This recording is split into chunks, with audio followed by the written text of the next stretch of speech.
अस्सलामुअलैकुम, welcome to our new video. उम्मीद करती हूँ आप सब लोग ठीक होंगे और अल्हम्दुलिल्लाह मैं भी बिल्कुल ठीक हूँ। आज है हमारी CSS की क्लास 4। तो उम्मीद करूँगी आप लोगों को मेरी जो बाकी की क्लासेस हैं वो अच्छी लग रही होंगी।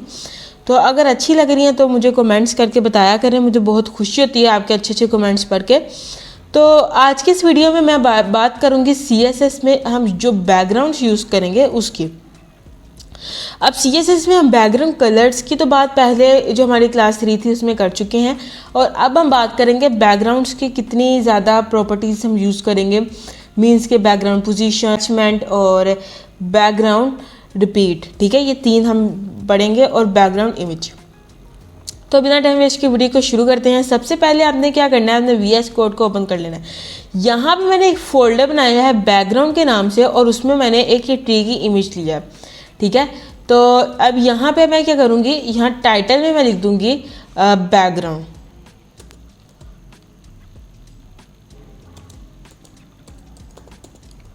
ठीक है, और बॉडी में आके यहाँ पे सबसे पहले हम क्या करेंगे, यहाँ पे हम अपना स्टाइल टैग लगाएंगे जो हम यूज़ करेंगे, और उसके बाद हम लोग जो हमारी बाकी की HTML होगी वो हम पहले बॉडी में करेंगे।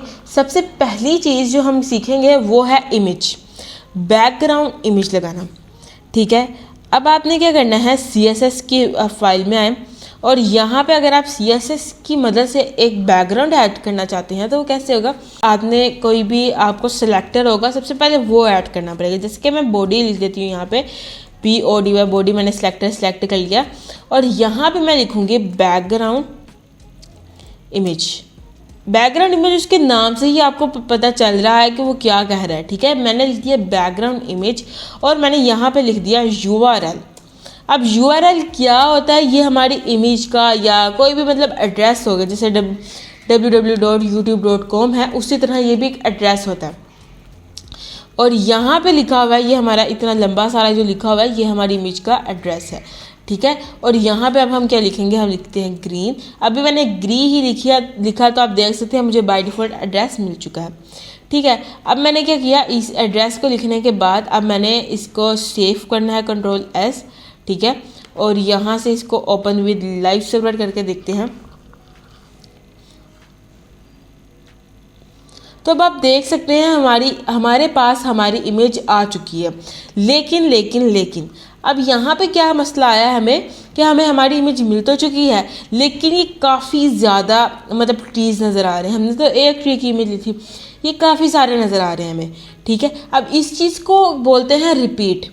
ठीक है, तो अब इस चीज़ को ख़त्म करने के लिए आपने क्या करना है, आपने अपने जो हमारी CSS की फाइल थी वहाँ पे आना है, और यहाँ पे आपने लिखना है बैकग्राउंड।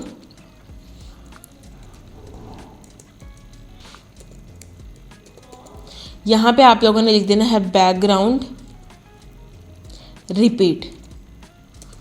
ठीक है, बैकग्राउंड रिपीट लिखने के बाद यहाँ पे काफ़ी सारी ऑप्शंस मिलेंगी आपको। फॉर एग्जांपल मैं वीडियो लंबी नहीं करना चाहती, इसलिए मैं आपको सिर्फ उनके बारे में बता देती हूँ। ठीक है, सबसे आपको यहाँ पे 4 ऑप्शंस मिलती हैं। नॉन रिपीट को करने से क्या होगा कि आपके पास सिर्फ एक ही इमेज आएगी। ठीक है, रिपीट यानी आपके पास हर सारी इमेज पूरे के पूरे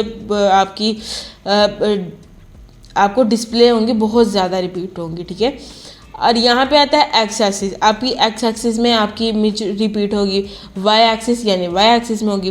तो हम नन पे करेंगे और सेव करेंगे, और अब हम देखते हैं, अब आपको नज़र आएगा कि हमारे पास सिर्फ और सिर्फ एक ही ट्री की इमेज होगी। द रीज़न इज़ हमने उसको कहा है कि हमें बैकग्राउंड रिपीट चाहिए, बैकग्राउंड रिपीट में हमें नन रिपीट चाहिए। ठीक है, तो इस तरह हम देख सकते हैं हमारे पास एक इमेज आ चुकी है। ठीक है, तो आगे बढ़ते हैं। आगे भी हमारी जितनी भी हम CSS करेंगे वो सारी हम इसी में ही करेंगे, और जो उम्मीद करूँगी आपको बैकग्राउंड रिपीट अच्छे से समझ आ गया होगा। तो आगे चलते हैं, आगे हम यूज़ करेंगे बैकग्राउंड अटैचमेंट। बैकग्राउंड अटैचमेंट अब ये क्या होता है, ठीक है, ये देख सकते हैं यहाँ पे मैंने लिख दिया बैकग्राउंड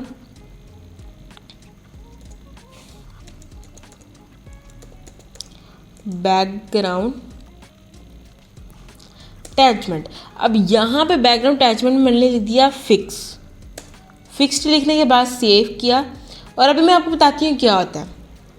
अब मैंने सेव किया और अब यहाँ डैशबोर्ड में है तो कोई चीज़ की मतलब कोई चेंजेस कुछ नज़र नहीं आ रहा, ठीक है। अब यहाँ पे क्या होगा कि बैकग्राउंड जो अटैचमेंट है इसका मतलब होता है कि आपकी जो इमेज है वो स्टिकी हो गई है, ठीक है। इसके ऊपर जो भी आप लिखेंगे, आप कुछ भी करेंगे उसके लिए स्क्रॉल करना पड़ेगा, लेकिन वो आपकी बैकग्राउंड स्टिकी ही रहेगी, ठीक है।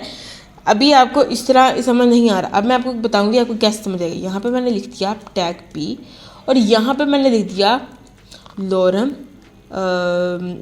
9 ऐड किया मैंने यहाँ पे, और इसको भी हम कुछ यूँ साथ ले आते हैं और यहाँ पे हम लगा देंगे टैग BR, यानी हमारी जो लाइंस है वो ब्रेक हो जाए।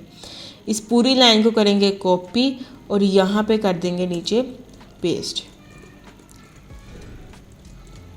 ठीक है। अब इसको दोबारा कॉपी करेंगे क्योंकि मैं आपको दिखाना चाहती हूँ ज़्यादा, हमें ज़्यादा लाइंस की ज़रूरत है, बहुत ज़्यादा बल्कि, तो इसलिए, ठीक है। यहाँ पे आप देख सकते हैं कितनी ज़्यादा ही लाइंस हैं। और अब हम क्या करेंगे, अब थोड़ी सी लाइंस और ले लेते हैं, ठीक है। तो अब आप लोग देख सकते हैं हमने कितनी ज़्यादा लाइंस पेस्ट कर ली हैं। तो मुझे पता लग रहा होगा कि काफ़ी बच्चों को समझ नहीं आ रहा होगा, तो अभी मैं आपको बताती हूँ। आपने किया इसको ओपन विद लाइव सर्वर और यहाँ पे आपको पता चलेगा बैकग्राउंड अटैचमेंट का। ये देखें, समझ आ गया होगा। जैसे जैसे मैं स्क्रॉल कर रही हूँ वैसे वैसे आप बैकग्राउंड पे देखें कि बैकग्राउंड अटैचमेंट फिक्स रखने से क्या हुआ कि मेरी बैकग्राउंड इमेज फिक्स हो चुकी है, वो अपनी जगह पे फिक्स है, अब वो यहाँ से मूव नहीं करेगा, ठीक है। तो अब मैं जितना मर्जी इसको चेंज करने की कोशिश कर लूँ, देख सकते हैं मैं जैसे जैसे स्क्रॉल कर रही हूँ जितना हमारा ऊपर टेक्स्ट लिखा हुआ है वो सब चेंज हो रहा है, वो सब नीचे जा रहा है, लेकिन हमारी इमेज बैकग्राउंड पे स्टिकी की स्टिकी है। ये चीज़ सबसे ज़्यादा यूज़ कर सकते हैं हम लोग अपने नेविगेशन बार बनाते वक्त, ठीक है। इसके अलावा आपने फेसबुक पे देखा होगा, फेसबुक पे आपके जो साइड पे बटन्स होते हैं, नेविगेशन बार होता है, ठीक है, साइड्स पे जो बटन होते हैं, साइड बार होते हैं जो आपके, वहाँ पे आप लोगों ने देखा होगा कि जब भी आप स्क्रॉल करते हैं तो दरमियान में जो आपकी वीडियोस या इमेजेस होती हैं वही स्क्रॉल होती हैं। आपके साइड पे जो बटन्स होते हैं, जो टेक्स्ट बार होते हैं, जो बार वगैरह होते हैं, बटन्स होते हैं, वो मूव नहीं करते, ठीक है। तो ये उस चीज़ के लिए करने में बहुत ज़्यादा हेल्पफुल और बहुत इंटरेस्टिंग है, ठीक है। तो उम्मीद करूँगी आपको इस चीज़ की समझ आई होगी, ठीक है। तो कुछ आगे बढ़ते हैं। अब मैं आपको एक और चीज़ के बारे में बताऊंगी जो आपको बहुत ही अच्छी लगने वाली है, वो है बैकग्राउंड पोजीशन। अब मैंने यहाँ पे लिख दिया बैकग्राउंड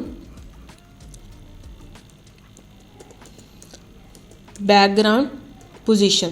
अब बैकग्राउंड पोजीशन क्या होता है? बैकग्राउंड पोजीशन के नाम से ही पता चल रहा है कि ये हमारे बैकग्राउंड को, हमारी इमेज को एक पोजीशन देगी। अब मैंने बैकग्राउंड पोजीशन में लिख दिया, लेटेस्ट से मैंने लिख दिया सेंटर, सेव किया और जैसे ही मैं इसको ओपन करूंगी तो आपको समझ आ गया होगा बहुत ही अच्छे से। और जैसे ही मैंने अपने लाइव सर्वर ऑन किया तो आप देख सकते हैं कि हमारी इमेज सेंटर में आ चुकी है। तो ये होता है हमारा बैकग्राउंड पोजीशन, ठीक है। अब मैं क्या करूं, अगर मैं चाहूं कि मेरी इमेज सेंटर के बजाय लेफ्ट साइड पे हो, सॉरी राइट साइड पे, तो मैं यहाँ पे क्या लिख दूंगी, मैं लिख दूंगी बैकग्राउंड पोजीशन राइट, ठीक है। सिंपल राइट लिखने से मेरी इमेज कहाँ चली जाएगी, लेफ्ट साइड, राइट साइड पे। अब मैं यहाँ पे क्या लिखूँगी, मैं चाहती हूँ कि मेरी इमेज जोन सी है वो बिल्कुल यहाँ पे नजर आए, ठीक है, मतलब राइट साइड में और बॉटम में। तो मैं कहूँगी इसको कि जो हमारी इमेज है उसकी पोजीशन कर दो बॉटम राइट, सेव करेंगे और अब मैं आपको दिखाती हूँ। तो अब आप देख सकते हैं हमारी इमेज का साइज एक्चुअली बड़ा है, इसलिए आप लोगों को समझने में थोड़ी सी मुश्किल हो रही होगी। और इसके लिए आप इमेज को हम छोटा बड़ा कर सकते हैं, किसकी मदद से, हाइट विड्थ की मदद से। लेकिन वो आप लोग बिगनर हो, अभी आप लोग सीख रहे हो, तो इसलिए आपको मैं इस टॉपिक में नहीं बताऊँगी। तो अब हम आगे देखते हैं। आगे आपने देखा होगा कि हमने इन चीज़ों को लिखने के लिए हमने काफ़ी सारा कोड लिखना पड़ा है, 3 लाइन्स का कोड लिखना पड़ा है। तो ये चीज़ जो होगी ये हमें काफ़ी ज़्यादा मतलब कोड लिखना पड़ रहा है, ज़्यादा अलग अलग लाइन्स लिखनी पड़ रही है, टाइम वेस्ट हो रहा है। इसके लिए मैं आपको एक शॉर्टकट बता सकती हूँ। उसके लिए आपने ये करना है, सबसे पहले हम इस कोड को ख़त्म करते हैं और यहाँ पे लिखना है बैकग्राउंड सिर्फ बैकग्राउंड, ठीक है, सिर्फ बैकग्राउंड लिखना है आपने। और यहाँ पे मैं कहूँगी इसको कि जो मेरा बैकग्राउंड है, जो URL है, पहले उसको URL देते हैं। URL हमारा क्या था, ग्रीन, ठीक है, मैंने इसको URL दे दिया। पहले क्या करते हैं, हम इसको टॉगल कर लेते हैं ताकि आपको अच्छे से चीज़ें समझ आएँ, ठीक है। अब मैंने यहाँ पे क्या लिख दिया, अपना इमेज का एड्रेस डालने के बाद मैंने इसको कह दिया कि मैंने तो इसको कुछ कहा ही नहीं था। मतलब मैंने जब इसका यहाँ पे इसको मैंने प्रॉपर्टी दी थी बैकग्राउंड की, यहाँ पे मैंने इसको ये नहीं कहा कि मुझे इमेज चाहिए या पोजीशन चाहिए या मुझे कोई कुछ और चाहिए। मैंने सिर्फ इसको कहा कि मुझे बैकग्राउंड चाहिए, ठीक है। बैकग्राउंड पे मैंने इसको इमेज भी दे दी, ठीक है। यहाँ पे मैं इसको अब अपने अकॉर्डिंग पोजीशन भी दे सकती हूँ। कैसे, मैं इसको मतलब कि रिपीट भी दे सकती हूँ, यानी कि मैं इसको चाहती हूँ कि नो रिपीट, मेरी इमेज रिपीट ना हो। इसलिए इससे क्या हो गया कि जो हमने पहले एक प्रॉपर्टी लगाई थी बैकग्राउंड रिपीट नन रिपीट, उसमें हमें पूरी एक लाइन लिखनी पड़ी। यहाँ पे सिर्फ मैंने एक छोटा सा वर्ड लिखा नन रिपीट, ठीक है। और इसके बाद हम क्या चाहते हैं, हमारी इमेज क्या हो, फिक्स्ड हो, ठीक है। इसके अलावा हम चाहते हैं कि हमारी इमेज सेंटर में हो। सेव किया और अब मैं आपको दिखाती हूँ। अब आपको ये चीज़ बहुत ही अच्छी लगेगी। अब जैसे ही मैंने ओपन विद लाइव सर्वर किया तो आप देख सकते हैं कि मेरी इमेज लेफ्ट सेंटर में आ चुकी है, ठीक है, सेंटर में भी आ गई है और ये फिक्स भी हो चुकी है और ये रिपीट भी नहीं है, ठीक है। तो उम्मीद करूँगी आपको इस चीज़ की अच्छे से समझ आई होगी। तो अगर आप लोगों को मेरी वीडियोस अच्छी लगती हैं तो प्लीज़ सब्सक्राइब किया करें मेरे चैनल को, ताकि मेरी फर्स्ट वीडियो आप तक पहुंचे। और मैं काफ़ी मेहनत करती हूं ताकि आप लोगों को चीज़ें अच्छे से समझ आएँ। और मिलते हैं नेक्स्ट वीडियो में, तब तक के लिए अल्लाह हाफिज़।